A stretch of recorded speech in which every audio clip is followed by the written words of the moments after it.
ఏపీలో ఎడతెరిపి లేకుండా కురుస్తున్న భారీ వర్షాలతో వాగులు వంకలు పొంగిపొర్లుతున్నాయి. ఎన్టీఆర్ జిల్లా కంచికచెర్లలోని కంచెలమ్మ చెరువులో వరద ప్రవాహం కొనసాగుతోంది. అయితే చెరువులోకి చేపలు వస్తుండటంతో చుట్టుపక్కల వారు తరలి వస్తున్నారు. కొంతమంది చేపలు పట్టుకుంటూ మరికొంతమంది చేపలు కొనుగోలు చేస్తున్నారు. ప్రవాహ వేగాన్ని సైతం లెక్క చేయకుండా చేపలను వలలు వేస్తూ ఉన్నారు. చేపల వలకు చిక్కుతుండటంతో సందడి చేస్తున్నారు. దీనిపై మరింత సమాచారం కంచికచెర్ల కంచెలమ్మ చెరువు నుంచి మా ప్రతినిధి నరసింహ అందిస్తారు. గత 2 రోజులుగా ఎడతెరిపి లేకుండా కురుస్తున్న భారీ వర్షాల కారణంగా వాగులు వంకలు పొంగి పొర్లుతున్నాయి. ప్రస్తుతం కంచెంచెర్ల దగ్గర ఉన్నాం. ఇక్కడ కంచెలమ్మ చెరువు దగ్గర ప్రస్తుతం మనం చూడొచ్చు. ప్రతి ఒక్కరు కూడా ఏదైతే చెరువులో చేపలు పడుతున్నటువంటి విజువల్స్లో ప్రస్తుతం మనం చూడొచ్చు. మొత్తం అందరూ కూడా మొత్తం ఏదైతే ఉదయం నుంచి కూడా ఇక్కడ మొత్తం చుట్టుపక్కల గ్రామాల్లోని ప్రజలంతా ఇక్కడికి రావడం జరిగింది. ప్రస్తుతం వీరంతా కూడా చేపలు పట్టుకుంటున్నారు. ఎందుకంటే ఒక్క చేప అయినా దొరకకపోదా అన్నట్టుగా కూడా మొత్తం వీళ్ళంతా చేపలు పడుతున్నటువంటి విజువల్స్లో కూడా చూడొచ్చు. ఏమైనా దొరికేయేమో ప్రస్తుతం చూద్దాం ఒకసారి. మీరు వేశారు కదా, మీరు కూడా ఏమి వచ్చిందండి? బొచ్చు వచ్చింది, 5 కిలోలు ఉంటుంది. 5 కిలోలు సార్ విజువల్స్లో చూడొచ్చు. ఈ చేప దాదాపు బొచ్చ చేప ఇది 5 కేజీల వరకు ఉంటుంది. దాంతోపాటు మరో 2 చేపలు కూడా ఇక్కడ చూడొచ్చు. ఇవి కూడా వాలగ చేపలు. ఈ వాలగ చేపలు కూడా పడ్డాయి ప్రస్తుతం.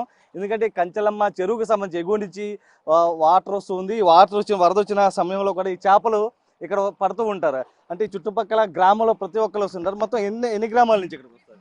ఇక్కడ పరట్యాల, కంచికచెర్ల, దుద్దూరు, మోగులూరు 4 జిల్లాల నుంచి వస్తారు. ఇక్కడికి 4 కోళ్ళ నుంచి మొత్తం. అంటే బాబు మీరు చెప్పు, మొత్తం ఏం దొరికినాయి ఇప్పుడు దాకా మీకు? బొచ్చులు, రాగండ్లు, వాలకలు దొరికినాయి. మీదే గ్రామం? మాది మోగులూరు. ప్రస్తుతం చూడొచ్చు. మరికొంతమందితో కూడా మాట్లాడే ప్రయత్నం చేద్దాం ఒకసారి. ఏమన్నా మీరు చెప్పండి, మీరు ఏ గ్రామం నుంచి వచ్చారు? మాది మొగులూరు అండి. మొగులూరు నుంచి వచ్చి కంచిచెర్ల మండలం అంది మాది.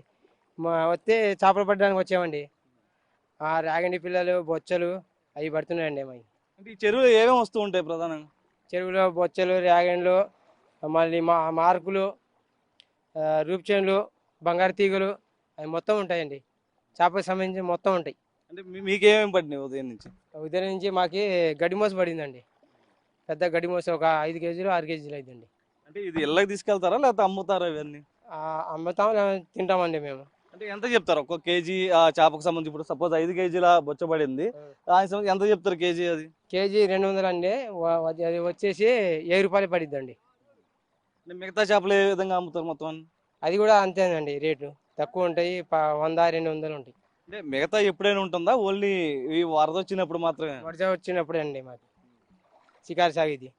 అయితే రాజమండ్రిలో పులసకు సంబంధించి ఎలా ఉంటుందో ప్రస్తుతం ఈ చెరువుకు సంబంధించి మొత్తం కూడా ఏదైతే చూడొచ్చు విజువల్స్లో ప్రతి ఒక్కరు కూడా చేపలు పడుతున్నారు. ఈ కంచెలమ్మ చెరువుకు సంబంధించి ఈ చుట్టుపక్కల ఏదైతే మొత్తం కూడా చేపలు పడుతూ ఉన్నారు. కొద్దిపాటి దూరంలో కూడా అంటే ఎగువ నుంచి వరద వస్తున్న క్రమంలో కూడా చేపలు వస్తూ ఉంటాయి. వచ్చిన క్రమంలో వీళ్ళు తమ వలతో ఇక్కడ పట్టుకుంటూ ఉన్నారు. ఇప్పటి వరకు కూడా ఉదయం నుంచి చేపల వేట కొనసాగుతుంది ఇక్కడ మొత్తం. ఎందుకంటే ఒకవైపు వరద ప్రవాహం కొనసాగుతున్నప్పటికీ కూడా ఏ మాత్రం లెక్క చేయకుండా చేపలు పడుతున్నటువంటి దృశ్యాలు కూడా మొత్తం చూడొచ్చు. ఎందుకంటే కాసుకొని కూర్చున్నారు. ఏ చేప ఎప్పుడు వస్తుందో తెలియదు కాబట్టి సరిగ్గా వచ్చిన సమయంలో వల వేసే విధంగా కూడా వీళ్ళంతా రెడీగా ఉన్నారు. ఆ చేప కనబడంగానే వీళ్ళంతా కూడా వల విసురుతారు, ఆ చేపను పట్టుకుంటారు. ప్రస్తుతం 5 కేజీల చేప అక్కడ దొరికింది. దాంతోపాటు మరికొన్ని చేపలు కూడా అక్కడ ఉన్నాయి. అయితే ఉదయం నుంచి కూడా చేపలు దొరుకుతున్న సమయంలో కూడా మొత్తం వీళ్ళంతా కొంతమంది చుట్టుపక్కల గ్రామాల్లో ప్రజలు కూడా ఇక్కడికి వస్తూ ఉంటారు. ఈ గ్రామంలోని ప్రజలు ఏదైతే ఇక్కడ ఎవరైతే చేపలు వల వేసి పట్టుకుంటున్నారో వాళ్ళ దగ్గర నుంచి చేపలు కూడా కొనుగోలు చేస్తున్నారు. ఎందుకంటే చెరువులో చేపలంటే తినడానికి చాలా ఇష్టంగా ఉంటుంది. పులుసు పెట్టుకుంటే ఇంకా బాగుంటుంది కదా అన్న ఒక కారణంతో కూడా మొత్తం అంతా కూడా ఇక్కడికి తరలి వచ్చి వీళ్ళ దగ్గర కొనుగోలు చేస్తూ ఉంటారు. వీళ్ళు కూడా కొంతమంది సరదాగా ఇక్కడికి వచ్చి చేపలు పట్టుకుంటూ ఉంటారు. ఇక్కడి నుంచి చేపలు పట్టుకున్న తర్వాత ఇంటికి తీసుకెళ్లి కూర వండుకుంటూ ఉంటారు. కొంతమంది అమ్ముకుంటూ ఉంటారు, మరి కొంతమంది తన ఇంట్లో తినడానికి ఉపయోగిస్తూ ఉంటారు. మొత్తం మీద ఏదైతే కంచెలమ్మ చెరువుకు సంబంధించి ప్రతి ఒక్కరు కూడా చేపలు పడుతూ కొంత జోష్లో ఉన్నారని అయితే చెప్పచ్చు. ఈడ పర్సన్ సాయితో నరసింహ, బిగ్ టీవీ, కంచిచెర్ల.